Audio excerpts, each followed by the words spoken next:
The Canadian Parliament is currently passing legislation that will lift the ban on dueling and witchcraft. So from now on, Canadians are free to challenge each other to a duel and practice witchcraft. And to be honest, I'm surprised witchcraft was illegal. Where I'm from, there are loads of witches. Many of them have cursed my family. I don't think the curses have had much impact, but it's still rude. So anyway, if you're Canadian, you can now challenge your nemesis to a duel, as long as they are also Canadian. So for example, Watch Mojo is based in Canada. You could massacre them. I'm not saying you should duel them, because I'm pretty sure that would get this video demonetized. Almost any dispute can be solved by a duel, and it's this kind of problem solving that made our ancestors great. Although it did also give us colonialism and freak shows, but that's a whole different video, one that I will never make. Okay, this really is going off the rails. There is a long and bizarre history of dueling. The person challenged to the duel would get to choose the method of fighting, and let me tell you, it wasn't always pistols at dawn. Some duels got very strange very quickly.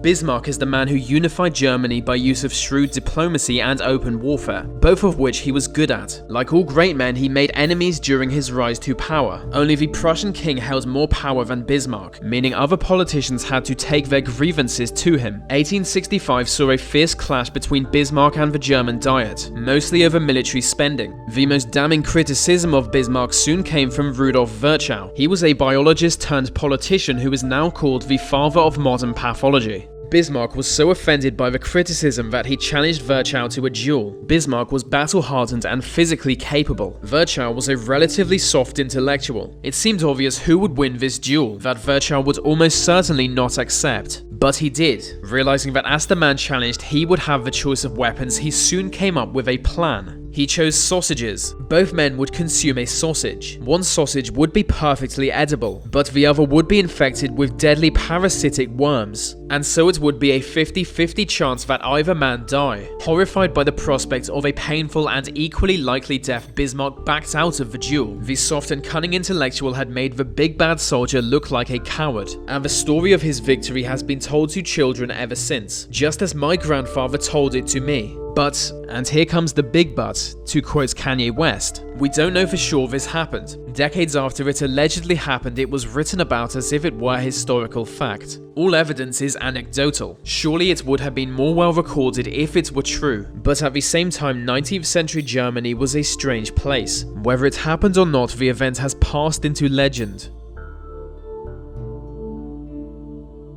Geoffrey Hudson was an English court dwarf in the mid-17th century. The Queen liked him and he was accepted into the court and given the nickname Lord Minimus. He was entertaining and likable, but some nobles didn't like him, partly because he himself wasn't of noble birth. They constantly mocked him, but in 1644 the brother of a wealthy baron caused offense to Hudson and it was the final straw. Hudson challenged the man to a duel while they were in France. As Hudson was the smallest person the opponent had ever seen, reportedly standing just 18 inches, the man thought it was a joke, so he turned up to the duel with a water pistol. But Hudson wasn't joking, he brought a real gun and shot the man dead, and that is the greatest story ever told.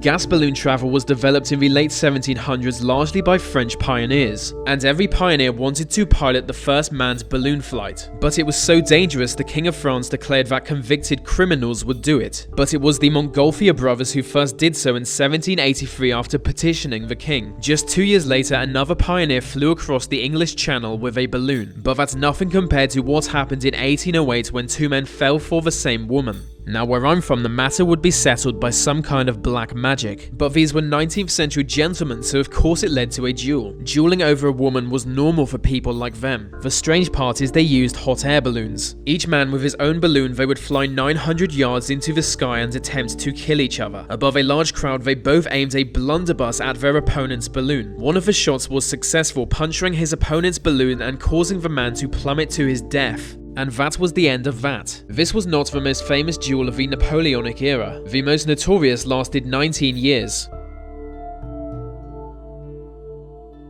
When I say it lasted 19 years, what I mean is that their feuds lasted 19 years, and in that time they had 30 duels. It started as a small disagreement when a French general with a difficult name to pronounce was offended by a different general called Dupont, so of course he challenged Dupont to a duel. They drew swords on each other and it ended with Dupont suffering a shoulder wound. They both survived, though it appeared the other man had won. They soon had another duel, but this time the other man was wounded. It was a draw, and again this is why using black magic is a better way of solving disputes. At this point, the two men really hated each other, which is understandable considering both men were French. So they agreed to just keep dueling until one of them dies or at least accepts defeat. And I would have gone with the latter from day one, but neither accepted defeat for 19 long years. They had duels with guns, they had duels with various swords, they had duels on horseback, still they survived. It seemed as though this would go on forever, but eventually Dupont fell in love and was pussy-whipped into giving up dueling, and so Dupont agreed to a duel with pistols. If his plan was successful, it would be their final duel. He created a decoy of himself using clothing and a wood pole. His opponent fired at the decoy, leaving him with an empty pistol. Dupont said he could live if he agrees to end the feud from that point onward, and so the man with the difficult-to-pronounce name agreed, and the two went their separate ways.